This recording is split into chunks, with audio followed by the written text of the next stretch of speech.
It's inevitable. There will be spills on your rug or carpet.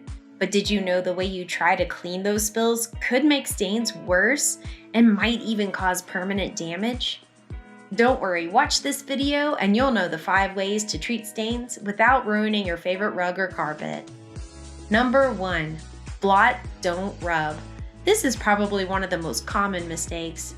Rubbing can spread the stain and work it further into fibers.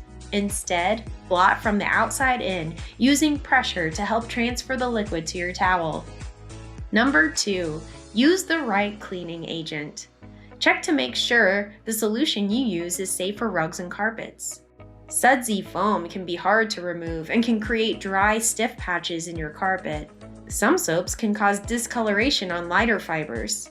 Number 4. Don't get the area too wet. If you introduce too much moisture, the area won't dry quickly enough. That can cause mildew problems, new staining, and a bad odor. Finally, number 5. Use more than one towel. With this same towel, you risk reintroducing the liquid you just extracted back into the carpet or rug. Using fresh towels or rags will help avoid that. And here's a bonus. Don't use a dark colored towel. You risk having color from your rag bleed into the fibers you're trying to clean. For a more in-depth look at these cleaning tips and what not to do, check out our blog below. To keep up with more tips and tutorials and to keep your rugs and carpet in tip-top shape, subscribe to our YouTube channel.